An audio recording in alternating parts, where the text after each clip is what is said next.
My parents just taught me to be kind to people and be good to people. And I look back, in my life now, and I'll be 20 years cancer free next year.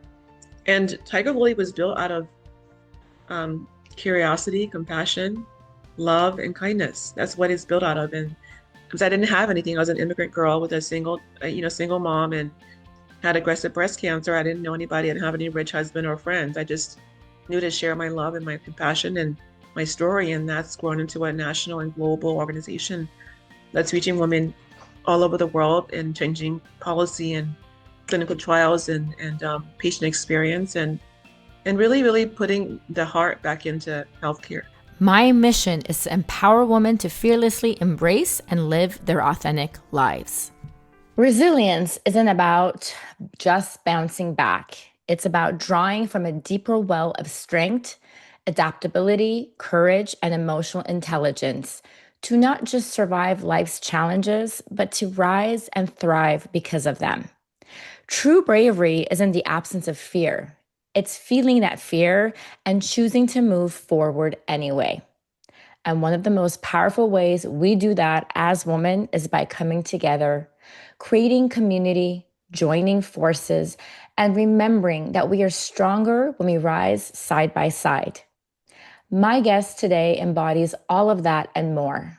She has faced the unimaginable, surviving 3 wars, staring down the barrel of a gun, being struck by lightning, navigating the path of single motherhood, and battling breast cancer. But instead of letting those moments define her, she turned them into fuel. Her diagnosis became her mission: to educate, to empower, and to inspire other breast cancer survivors and advocates around the world. This is a story of resilience in its truest form. This is the story of Maimah Karmo. Maimah Karmo is a best-selling author, speaker, transformational coach, and cancer survivor, as well as soul purpose seeker, philanthropist, mother, and a true badass. At just 15, she escaped her home country of Liberia alone and has survived so many challenges. At 32, she faced another battle, an aggressive breast cancer diagnosis. And while undergoing chemotherapy, she found it the leading force in breast cancer advocacy and education. She has been featured on the Oprah Winfrey Show.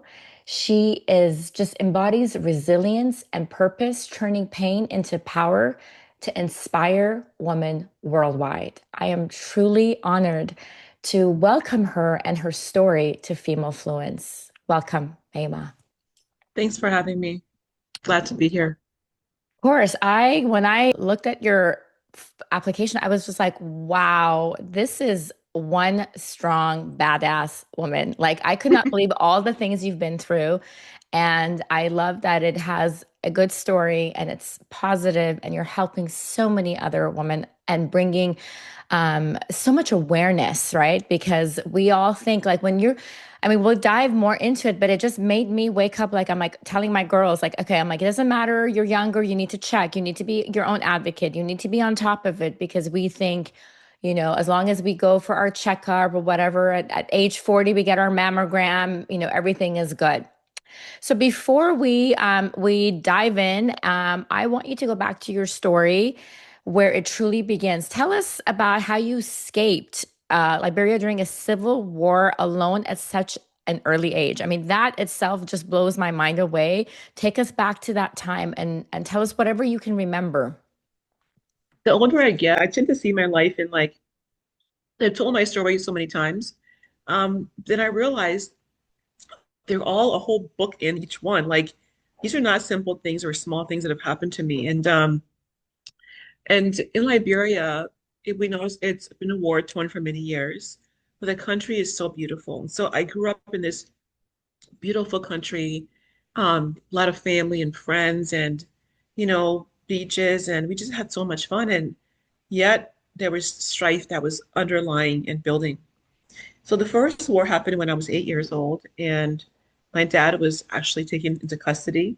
My mother, we went into hiding. My mom ended up going to save my dad, to rescue him, which is a whole, I know we only have a short period of time here, but my dad kind of the people when the war happened were coming to arrest families who were affluent. My father's father was a farmer. So he Mhm. wasn't like a rich man, but he had, was a farmer's son and he knew he wanted to do more and better for his family. So he'd worked really, really hard. But the war was really about people who had come from the States, from the US, who had been free slaves, who then re-enslaved those people who were there, who they thought weren't educated and didn't have, you know, whatever influence. And it's kind of like a repeating of a pattern.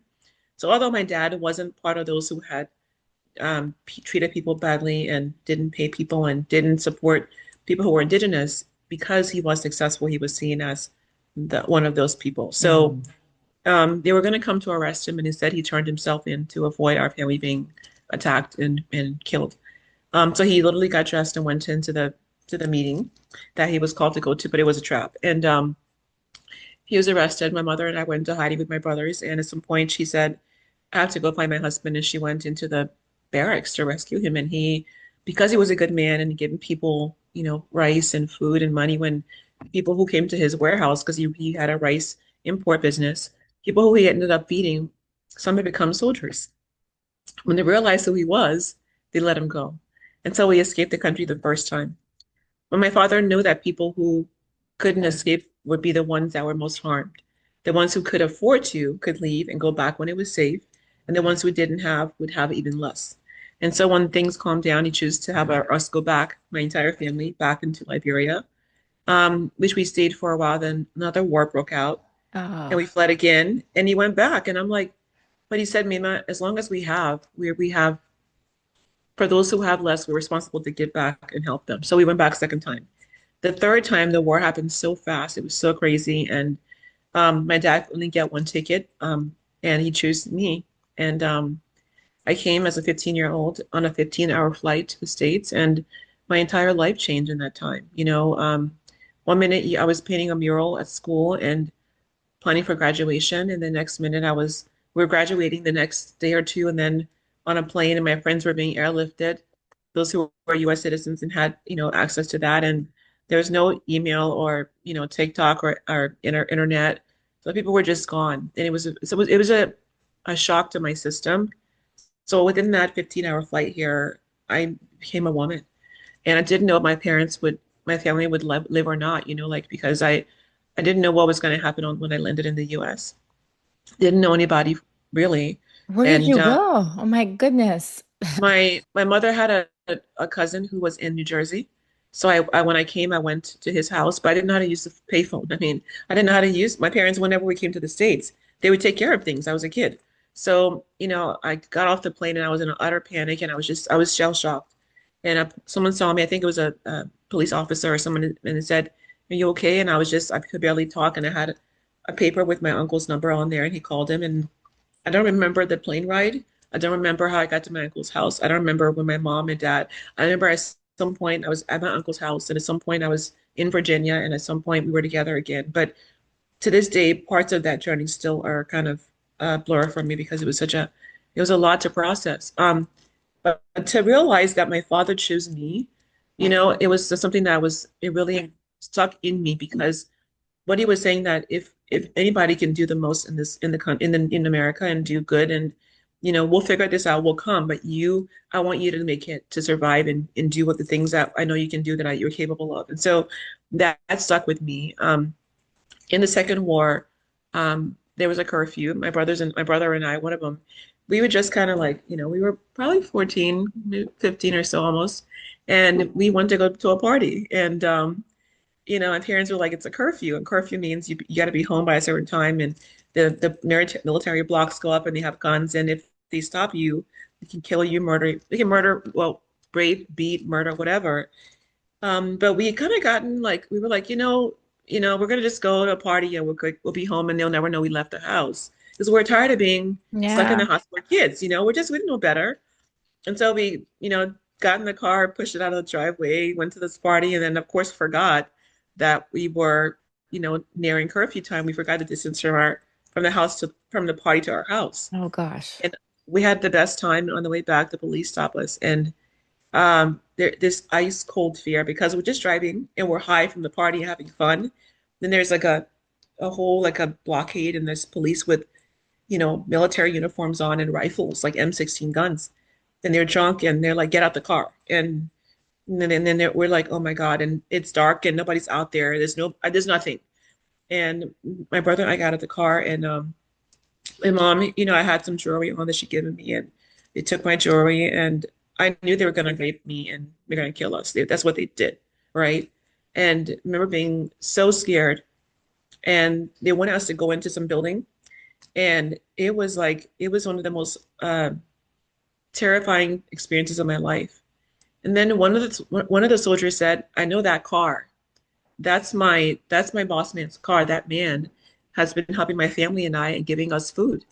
Like he's been helping us and feeding because my dad had a warehouse where people would come to because he sold rice. And when you were poor, if you have rice, you could put some butter on there or some chicken on there or some sardines and spam, whatever the hell, corned Yeah. beef, you're fine. So people would come to him and he'd just give them rice and they would be fed for weeks. So he'd been doing that. First, it was like five people, then there was 10, then there were more. And so that people knew him for being a kind person. So when the person recognized the car, they said, oh, those are his children. We can't hurt them. They put us back in the car and sent us home. What I Oh my didn't tell you too was the first war, when my dad was in prison in the war my mom went to go save him the first war, he escaped because same thing, people who he had been helping, my mom got there and they're like, why are you here? You shouldn't be here. It's not safe. She said, my husband's here. He's a good person. And they're like, nobody here is getting out of here alive. We're gonna kill him. He's a bad person. They're like, no, what's his name? He said his name. Oh my God, this person's helping. So the first war, his kindness helped him get out of from the prison. By the way, people who were still left in that prison that week, many were killed on the beach and they're executed. It's on the internet today. So my mother's love, my dad's sacrifice made him go to save us. My mom's love saved my dad and then saved us. And his kindness saved us as well in the first war.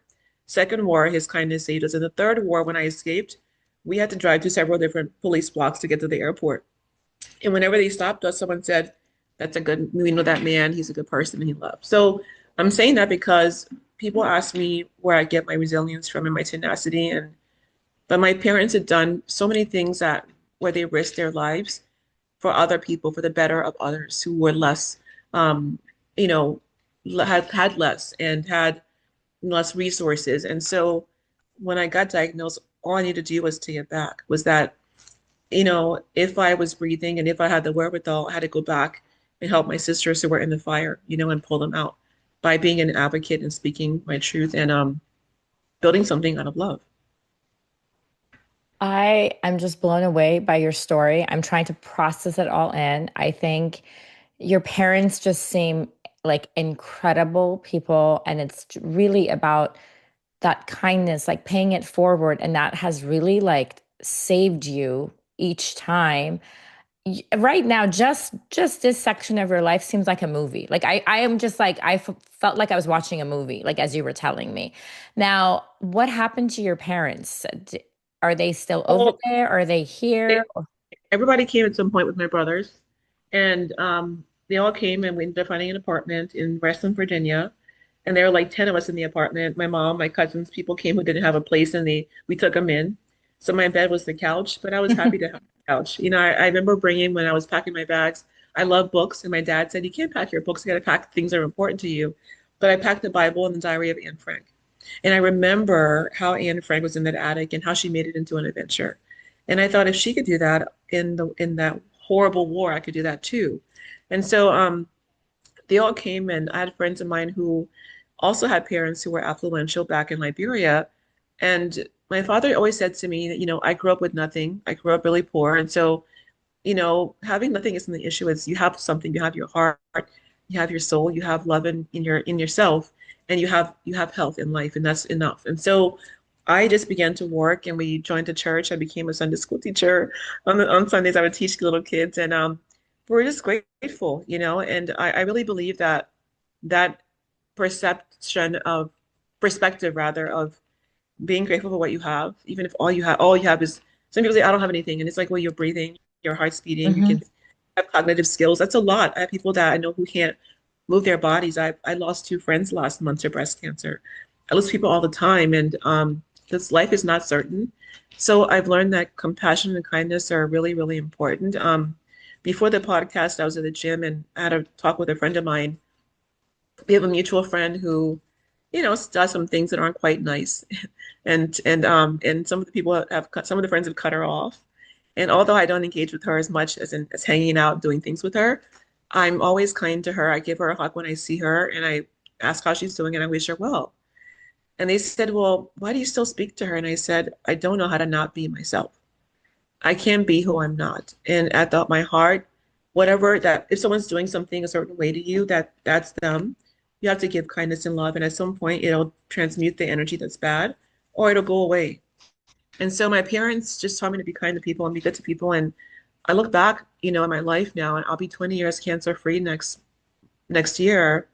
And Tiger Lily was built out of curiosity, compassion, love, and kindness. That's what it's built out of. And because I didn't have anything, I was an immigrant girl with a single mom, and had aggressive breast cancer. I didn't know anybody. I didn't have any rich husband or friends. I just knew to share my love and my compassion and my story, and that's grown into a national and global organization that's reaching women all over the world and changing policy and clinical trials and patient experience and really, really putting the heart back into healthcare.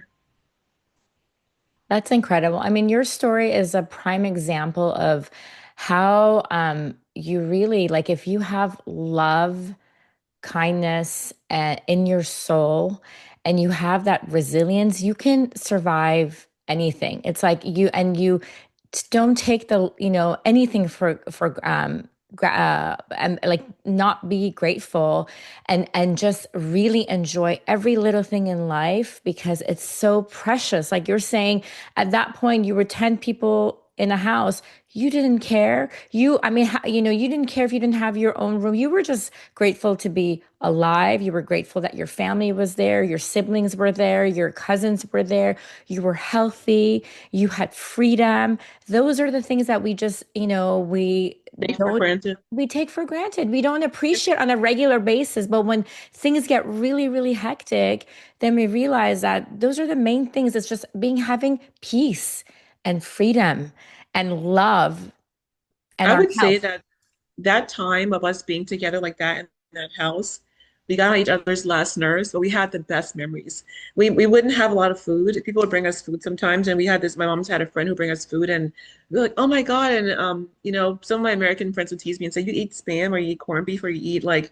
But my mom could take two things of spam and put some in like some corned beef in there, put some onions in that joint, some okra, and some butter or some palm oil, like a little bit of oil. And we would be we put a big bowl together, a big huge bowl, and we eat together out of the bowl, and we would share food together, and we would laugh together, and we would have we cuddle in bed together, and we just had together time, and that connection is so beautiful. Yeah. And even as we've grown, we never leave. We don't go far apart. My brothers and I are within 20 minutes of each other right now. We're 20 minutes to 40 minutes of each other.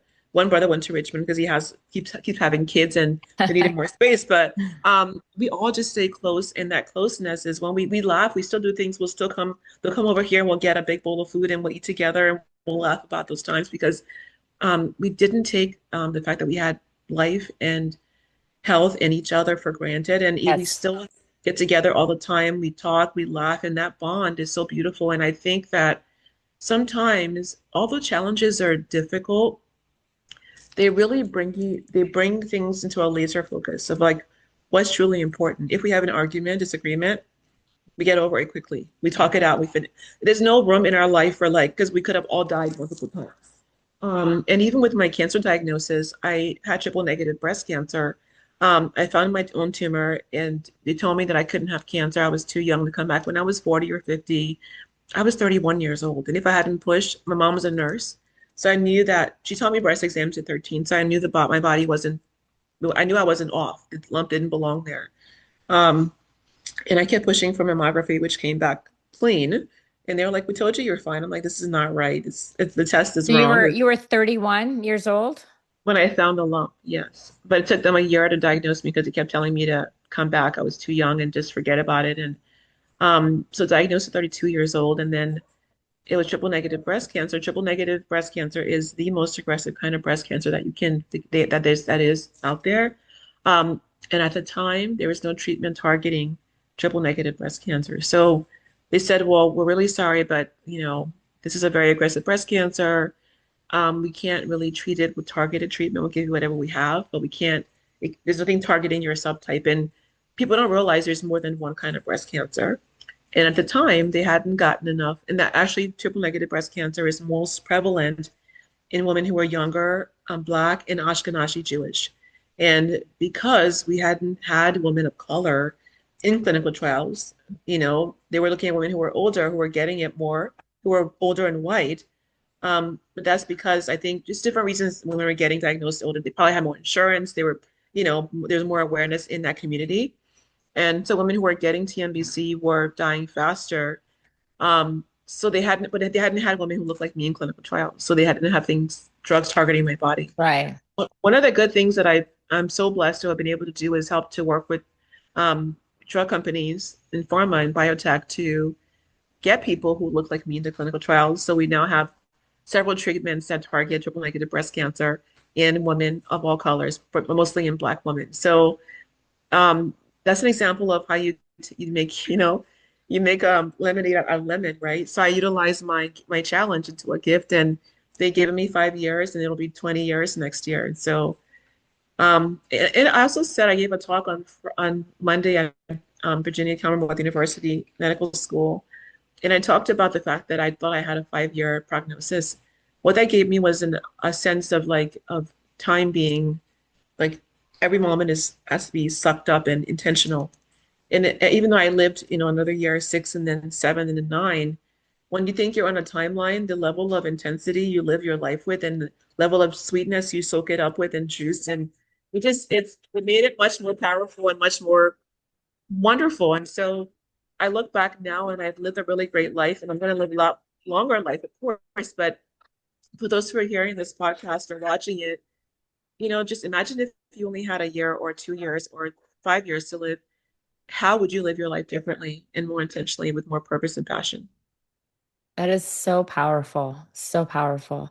Now, at that point, um, did you have were you anxious or nervous? Because I would think that's another part of it. Uh, Someone tells I you was, you have 5 years. It's like, oh my gosh, there's only all these things I want you to know, do, you know? it, I still get anxiety. I mean, like, I was very anxious. I was scared out of my mind. I was scared shitless. I mean, someone tells you that you have this cancer and you've been trying to get diagnosed for a year, so you think it's growing everywhere, you think it's spread. They say it's not, but you don't trust doctors anymore. You don't trust the screening tools anymore. You don't trust the Hmm. mammogram anymore, anything like that. And they're saying we can't treat it with targeted treatment, but we'll give you whatever we have, and everything they've told you has been a lie or been wrong or failed you. So you do whatever they tell you to do, but you just realize like I have to take control of my life in my do it on my own terms. So I did the treatment. I had surgery, radiation, chemotherapy, and radiation, and I was terrified. But I thought, how do I get my arms around this? How can I live my life? I don't want to live my life the rest of it this way. So Right. I'm the kind of person that finds solutions. So I didn't have a lot of money, but I found a life coach to help me work on my mindset. My body had gotten so weak during treatment, so I got a a trainer, but I worked other jobs to be able to afford that. So coach and trainer, I began to buy books about mindset and resilience. I began to plan my life and what it would look like and feel like. I got a went to Office Depot and got really big those big post-its and I put them on the wall. One set of post-its was about Tiger Lily and building my organization, what it would look like. One was about how my life should feel, like how I wanted to feel every day, and my daughter and what time I would spend with her. And so I literally intentionally mapped out my life the way I wanted for it to be and what I saw it looking like in 100 years. And what's really interesting is that everything I've mapped out in 2026 in Tron treatment has come to pass and more. Um, but it wasn't without anxiety because I Right. did have friends who were getting targeted treatment who were dying, and I had people that I just heard. I mean, people die around me all the time. Many do live, but there's some who you have losses. And so any kind of headache I have or bone pain or backache, I'm going to see my doctor. They know that I'm coming to see them. Don't tell me I'm being a hypochondriac. Don't tell me you just saw me last week. I don't care. You work for me. Hmm. Give me what I want. I'm going to fire you. So my doctors, when they see me coming, they just do whatever I say. Like I'm a fucking badass. I'm a forget. cut that part out, the F part. But I'm a badass. I know what I want. So I do. I see a holistic doctor. I get colonics. I do Reiki. I do acupuncture. I do vitamin infusions. I do everything. Eat clean. And so I feel like in many ways, what I want for people to have, everyone should to have is the access to tools to not only get the medication they need, I'm sorry, the access to healthcare, proper healthcare at the right time, but also the resources to kind of supplement that with lifestyle, right? To Uh, afford that. yeah. Can't afford to eat whole foods and buy, protein powder shakes or go see get Reiki or acupuncture or go to a sauna and every single week to detox or have the right gym that has all the things in there. Some people don't have gyms at all in their community. So um, I do know that even though I had disadvantages, many of those now is because I'm a woman who is of color and a woman of color. But I have privilege as well. And with that privilege comes responsibility to help other people. And so my whole life is spent using my life privilege to help others who are vulnerable, who are facing disparities, who are underrepresented, who can't speak for themselves, and finding ways to get them the tools that I had, that I cultivated, Hmm. um, and that I forged a way into, pushed a way into, kicked my way into, so they have the right things they need to be able to have better quality of life. Um, I yeah. love how you're doing that. And I mean, as you were talking about like having a coach and the books and mindset, I mean, I repeat this on my show constantly on every episode.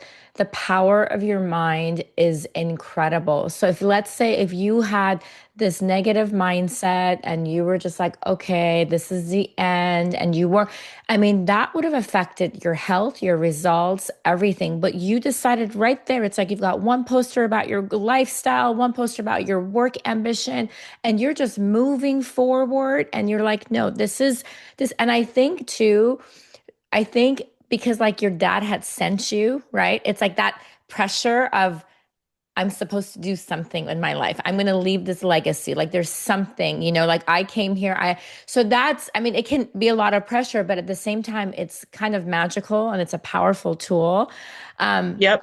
but one thing I want to go back to is how, for my listeners, like that, because you said, you mentioned, you went and then the doctors kind of dismissed your concerns. This happens to all of us. There's insurance issues, and you were not at that age. You were too young to. So, like, what advice would you give to women listening right now if they feel that something or they're kind of nervous about something and they're going and the doctor's like, "No, you're fine. I felt it, or yeah, I did this checkup." How can we push for the care that we deserve, or like that intuition that we have like you did? Because if you had not, realistically, if you had not pushed and been an advocate for yourself, your results would have been completely different. I But would not have been here you today. Yes. exactly, right? So that's one of the things that you hear these stories with, health insurance, and it's really challenging and you just have to. So what did you do? How did you push your way in? It wasn't an option not to. I mean, like, I pushed my way through like, war and gunpoint and I felt like the war was inside of me now. There was a war inside of me. Something was something was happening that I couldn't control. And I I've seen barriers before. They looked like soldiers who had guns and who were in tanks and who did bad things. And these people weren't going to keep me from getting the right answer that I needed for myself. When you survive so many things in life, you have a certain instinct about, knowing yourself enough to you just know yourself. And my parents always like, especially my dad, he was always like, he's like, you have something in you that's different and special. And we all have that thing, right? Unless somebody reminds you and feeds you as a Hmm. child, you don't really know because we all Yeah. have that We thing. all have a We all gift. have We have it, it. a gift. Yeah. Everybody has something different. And we all are born with an instinct. We know ourselves. We know. And so I just knew and I just kept calling the doctor's office and showing up there and calling and calling and calling and calling and or showing up until they gave me what I wanted. Um, Even when the test came back clean, my thing was, okay, you have this scan telling me that nothing's there, but I can feel something there. Does that make any sense to anybody? I'm not a rocket No. scientist, but what like WTF, right? So I said your test must be wrong, and they're like, no, it's not. And I said the test, I would find whatever's in here hasn't been designed yet. But you know what it was? So tests back then weren't detecting, they couldn't detect a tumor through a dense breast. Most women who were younger and black or brown tend to have dense breasts.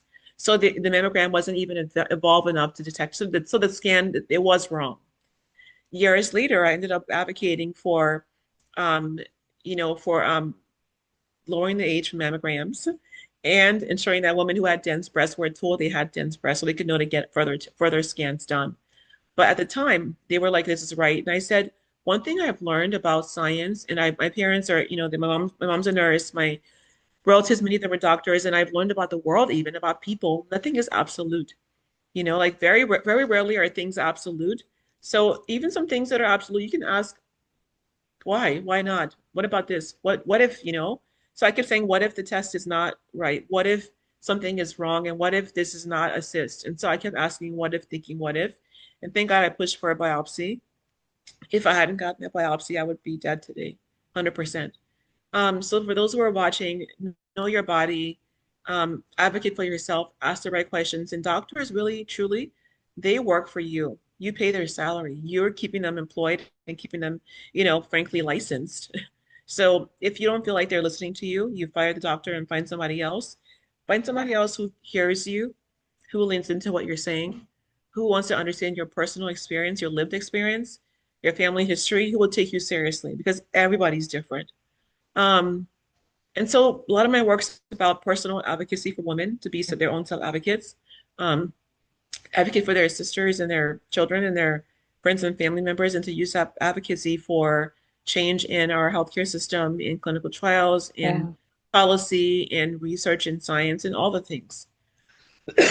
Excuse me. So, yeah. I think that's great. I know there was a moment when you turned to God and you said, if you're there, tell me what to do with this when you found out, this really scary news about your cancer. I mean, that's such a raw and like scary, like human prayer, right? You're like talking to God, you're saying, and one that so many of us women like whisper, right? In our own personal moments, it's like, what am I supposed to do with whatever horrible news that we receive? Where did you find the strength to take that pain and transform it into something so beautiful, not just for yourself, but for all the countless other women that are, you're an advocate for them right now? I feel I feel in my heart and I know that the only thing that's a thread that we all have through us is love. And I knew that if I just sat in my fear and in my overwhelm and in my, you know, anger and pain, I would not do the thing that God had put me here to do, which is to love for a living. And so if all I could do was love and take that love to help one person understand how to better advocate for herself, how to ask the right questions, how to ask sooner what to ask for, how to know when she's being gaslit by a doctor, how to know when something is off in her body, how to know she's not alone, how to know what to say when she's in an appointment for the first time and someone with who's very accredited saying to her like, well, I've been a doctor for 15 years. But just helping women have the love they needed to get them through an anchor. If I could be that for one person, then that would be enough. And so that's how I started out. Like, I told my parents when I was younger, I want to love people for a living. I just love people. And they're like, well, that ain't gonna pay the bills. So you figure out what you're gonna do about Something that, else. sis. Yeah. You know, but what this afforded me to do was I knew that all I had was love. I had no money. I had no resources. I had nobody who I knew in the cancer space. I had no idea about building a foundation, 501(c)(3), getting a board. But I just thought I'm gonna love, ask God, what do I do? And he was showing me what to do. And it literally was him talking to me and saying, hey baby, let's do that. Okay, that worked. Oh great. Just try that. Okay. Just go here. That didn't work, but try it again. And it was just one step at a time. One step at a time. One person I meet at a Yeah. conference or at a church or at a health fair or at a school event. And it just kept, I Just began to make follow. more. Well, tell me actually about, I know there's a woman named Debbie that impacted and shaped your mission. So if you can share with us about her and just, you've talked a little bit about Tiger Lily Foundation and what inspired you, but maybe tell our listeners more about exactly what it is that you have created. Tiger Lily provides women with education, advocacy, empowerment, and support before, during, and after cancer. Our mission was initially only breast cancer. Now we've expanded across women's oncology. We give women support from the time they get diagnosed. They have a navigator that can call who is a patient and a trained navigator. They get a whole box to give them resources to navigate, to support them. They have the right thing. The box is open. It says, "Hey, hello, Angel," and it has scarves, hats, lotion, soaps, things that are just nice, girly things. But it also has tools to be able to know how to ask your doctor questions and ask about clinical trials and certain kind of tests you need. We have a program called the Angel Advocacy Program. Women get trained to understand all things breast cancer and breast health and community, how to use their voices and claim their power back. So they go through the training, they meet other women in the training who are also breast cancer survivors. So they get to meet friends and feel like, and know they're not alone. They get to learn about policy as well, how to use their voice in the policy space, how to use their voice to help create better medicines through clinical trials for other women. They get to learn about community engagement. They get to learn about social media being used for good, how to use their platforms to spread the word. And then they get activated to do things in the community. They get to use their voices to create research and insights. And so we have our Angel program, we have a research institute, we have policy institute, we have so much content to help people understand in like simple terms what things mean. Because when you see a doctor and start telling you all these things, you're like, you just kind of zone out, or you come home, get You on the go into internet a and start shock, searching. right? And then you start You're like, Googling and you're terrified. TikTok and you see people, all these different things, people are going through all these things. It's like, so we say, don't do that. Just, call the person that we put you in touch with and they'll explain to you. And we have bite-sized content on how to understand little bit by little at the right time. Because you can digest so much at one time, right? You can digest more later on when you have more calm. But when you're in that flight or fight, like, oh my God, this is terrifying, initially stage, you want to be like, have someone say, okay, take a deep breath. This is what you have to do now. Just do this first, do Mm. that first, and do that next. Okay, did you call that person? Great. Okay, I have to get this medication, but it has side effects. I don't want to get, yes, but the other effect is helping you maybe have a longer life. So there's Okay. side effects. One could be life. One could be like back pain or headaches or nausea or diarrhea. But I'd rather be having diarrhea and headaches than not have treatment that could kill cancer cells. So just and if you have a bad day, like having people support you. So we have a whole continuum of support services for people when they come into our hug all the way through the journey. So are your And services provided, is it in person or is it all around, like all over United it's States, all like virtual. It's all over virtual? the US and all virtual. We always have been virtual. And to be honest, when we first began, people were like, well, you're not a real foundation. You're virtual. We have an office here, there, and there. And I'm like, people don't have time to be coming to, I'm a single mom. Like, I don't have time for a support group or I don't want to go If you get a anywhere. babysitter, right, right. Don't have time for all that. So like we always were virtual. And when COVID happened, a lot of people didn't, they had a really rough because they had office buildings and they had rent payments and they had all this overhead. We never had that. We were always all online because women who are younger want to live their lives. We don't have money for time to be going this place and that place, and we want things to come to us. And the world has changed to adapt to what our needs are. Everything now is coming via Amazon, Everything. Yep. and so in my mind, it's funny. I just was like, I want a world where the cancer treatment comes to me, the care I need comes to me, and that's what, in many ways, we have now. Even people who need to get certain, like there are more pharmacies doing blood draws, and some are offering certain clinical trials and certain medications in pill forms. People want to receive care in a way that lets them live their life, and not just be reminded that they're a patient that has cancer every single day. And so the more convenient the care and resources are for you, the more easily they are accessible, the more you can live your life, have a better quality of life, and not have to think about the fact that you have cancer all the time. So everything's about, getting resources when you need them at the same time, at the right time you need them. But also we are huge into community and sisterhood. We have a lot of fun. We do a lot of events where we do self-care events, we do empowerment chats. We have a gala, we do a hill day, we get together and have lunches and brunches. We're launching a brunch tour actually beginning in New York on December 6th. We're doing 8 cities first, then we're going to expand the tour. But we just want to be able to have women come together in community, build relationships that can help them have a better mental health, better quality of life, and have a great time and learn about things that could extend or save their lives in the meantime, whether or not they have cancer. So if they have a need for us at some point, they know where to go because they have a community of sisters who are Tiger Lily Foundation. Community of sisters. Like we always say, when we come together, we work together, we're so much more powerful, we're so much more stronger.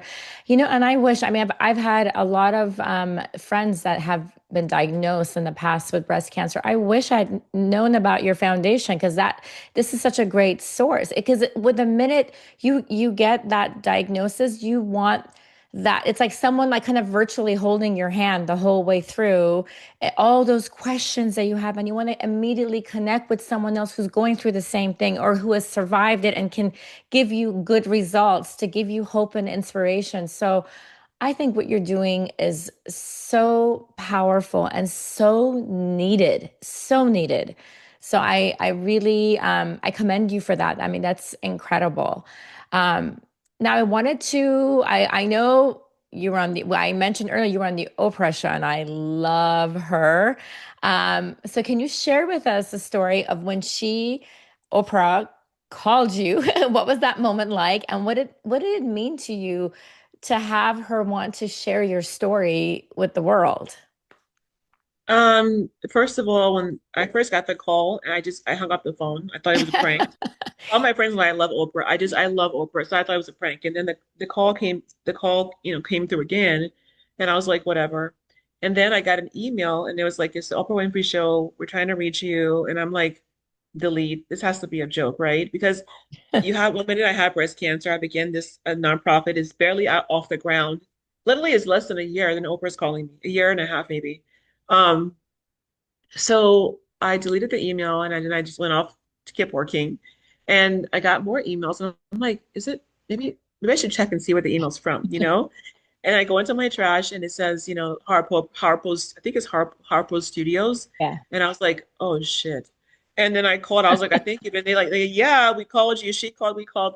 And they're like, the show's in, a couple days and we really want you on the show. And I'm trying to get a hold of you. And I'm like, oh, me? Like, I mean, I'm like, why me? Like, I'm like, I don't understand how you found a why and why me? Like, there's people out there, many people. How did you? And, but so I had to like, they did a background check and made sure that I had breast cancer. They checked my doctors, all the things. And the thing that was really like so amazing for me, like, is that she chose me because she picks her guests, right? And then I get there and I had no idea that I was going to be on the stage with her. I thought I was going to be in the audience with other people who were because it was a breast cancer show, right? Breast cancer episode rather. And so I get there and I am in the back room and I see Nancy Brinker go on. She was on the show. And then Christina Applegate came on and she was talking. And the time's going by, and I'm like, did they forget I'm back here? The audience is in the audience. And I'm like, well, the audience is there. The show is happening. Why am I even here? And then I think there was like 20 minutes or so left, and someone came out and said, oh, we're going to take you on now. And I was like, well, the show's almost over. I, I'm like thinking, I told my coworker and I told some family, they're going to be like, your dumbass went to Chicago and nothing happened and laughing at me. And I was like, oh my God. And then, so I go out to the stage and then I began to walk towards the audience and they were like, the lady said, no, she put her hand on my back and said, no, you're going over there. And she's like, she points towards the chair where Oprah's sitting. And then between me getting out of the back room and coming out, they had put a chair next to Oprah. And then she pats the chair, like, you're going to be here next to me. And then, of course, I forget I'm like, fuck. It's like, what the fuck? What is happening? I have had no prep, nothing. I didn't know. And I'm like, I don't know what. And then people started laughing, and I go on stage, and I was like, I like, what do I say? And I was like, hi. She's like, hi, thanks for coming. And I'm like, of course. And she's like a beautiful auntie. You just feel so comfortable with her. And then it was something that was so magical and so amazing and happened so fast. And And then after the show, we taped, I said, why am I here? And she said, there's something important that you have to say. And I see that. I know that. I'm telling you to write a book. Like you have so much to say, and the way you speak and talk, tell your story, and the things that I can see your soul, I can see inside of you, and that you have a lot to share with the world beyond even your breast cancer journey and beyond just what God has put you here to do. So I want you to go home and write a book. And I was like, I don't know. She's like, you got here. You write a book. You'll figure it out. And just we'll figure this out, right? I'm like, we. And so I got her information. Then please stop licking me. And then I left the show, and I was just kind of like in a daze. And then things began to happen. I remember the show airing, and it was like a wow. It was all over the world. And so, I went from a girl who was in treatment one moment, losing everything she had, and then having nothing, and taking the love I had to begin a nonprofit with no money. My mother took me into her home because I was really, really sick, and she was taking care of me. So I had all my things in her room in a garage, and then I'm on Oprah.